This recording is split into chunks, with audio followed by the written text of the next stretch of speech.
সুরত চলে আকাশ মেঘ করে শব্দ বিরাসা ধাম ধাম নিরখাত চলে পারে নিজ ঘর বাসা এই আশা মেরে মন বসে ধরে চিত উদাসা বিনয় শুনো কৃপা করো নিজ চরণ নিবাসা।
প্রেম নাম উচ্চারণে প্রেম মাখামাখি নামেরই শানে উথলিবে প্রেম নাম উচ্চারণে প্রেম মাখামাখি নামেরই শানে উথলিবে প্রেম নাম উচ্চারণে প্রেম মাখামাখি নামেরই শানে উথলিবে প্রেম নাম উচ্চারণে প্রেম মূর্ধরা বহিবে নয়নে হৃদয় পুলকিত হইতে যে তোর প্রেম মূর্ধরা বহিবে নয়নে হৃদয় পুলকিত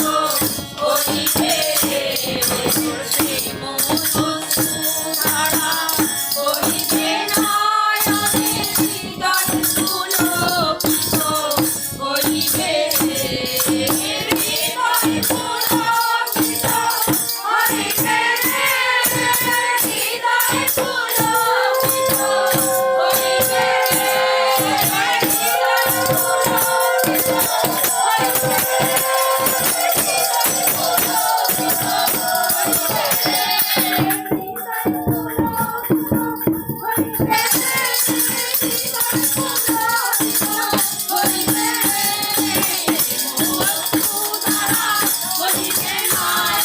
হৃদয় পুলকিত হইবে পরমানন্দ পুরুষোত্তম লীলায় বিষ্ণব কি আনন্দ পরমানন্দ পুরুষোত্তম লীলায় বিষ্ণব পতিত পাবন নয়ন নারায়ণ পতিত পাবন নয়ন নারায়ণ পতিত পাবন নয়ন নারায়ণ পতিত পাবন নয়ন নারায়ণ প্রেমময় রূপে নির্ভয় আবির্ভাব প্রেমময় রূপে নির্ভয় আবির্ভাব প্রেমময় রূপে নির্ভয় আবির্ভাব প্রেমময় রূপে নির্ভয় আবির্ভাব কি আনন্দ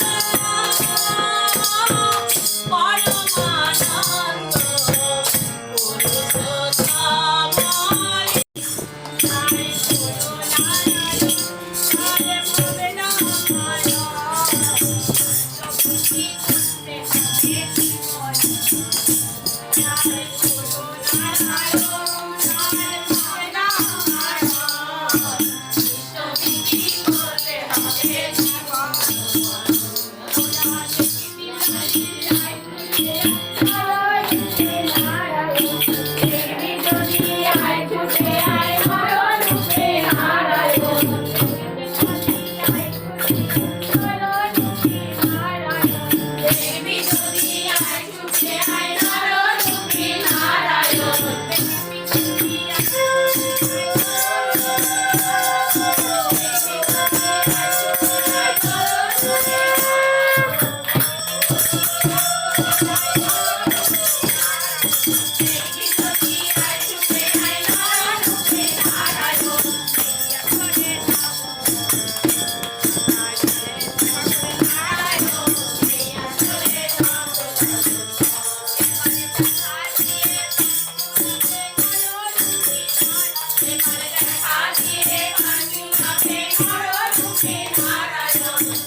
যাবে ঠিক এবং প্রত্যেক কারো আগে আমার রানুদিত জয় গুরু। শ্রীকৃষ্ণ যখন দপ্তরে এসেছিল তখন এই ভাদ্র মাসে এসেছে, কিন্তু উনি এসেছিলেন অষ্টমীতে, ঠাকুর এসছেন নবমীতে। তো ঠাকুরকে জিজ্ঞেস করা হয়েছিল, ঠাকুর আপনি এবার নবমীতে আসবেন? বলছে নয়ের কোনো পরিবর্তন হয় না, নয়কে যত দিয়ে গুণ করবেন যোগ করবেন আবার নয়ই আসবে। বলছে নয়কে নয়, নয় দুগুণ 18, 8 আর 1 যোগ করলে 9, 3 নং 27, 7 আর 2 যোগ করলে 9, 4 নং 36, 6 আর 3 যোগ করলে 9। এবার যোগ করতে থাকেন, 9 10 অব্দি যোগ যাবে, শেষে 9ই দাঁড়াবে। ঠাকুর বলছে এই যুগে আমি এসেছি 10,000 বৎসর পর্যন্ত আমি লীলা করি, এই জন্য নয়ের কোনো পরিবর্তন নেই, এই জন্য আমি এবার নবমীতে এসেছি। ঠাকুরের একটা বাণী ওদিন আমি পড়ছিলাম, বলছে আমি দেই তবে তুই খাস, ইষ্টপ্রীতি দিতে কেন কষ্ট পাস।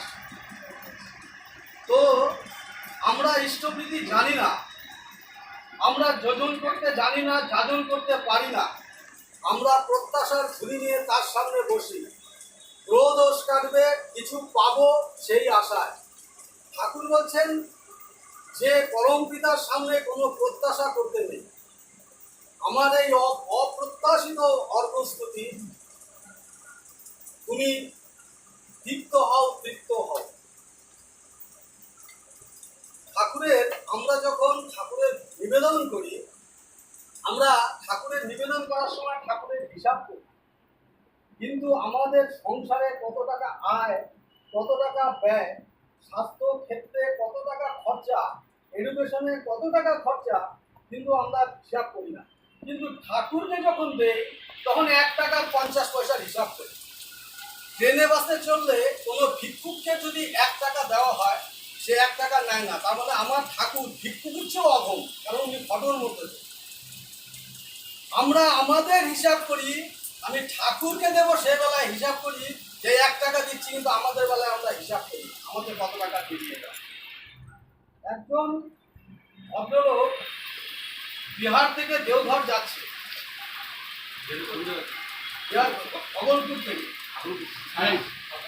অগলপুর থেকে দেওঘর যাচ্ছে। তো মাঝ রাস্তায় উনি চোখ বন্ধ করে শুয়ে আছেন। তো উনাকে কেউ বলছে এই ট্রেন থেকে নাম, ট্রেন থেকে নাম। উনি চোখ খুলে দেখছেন কে উনাকে বলছে, উনি বুঝতে পারছেন, উনি আবার চোখ বন্ধ করেছেন। তখন বলছে ট্রেন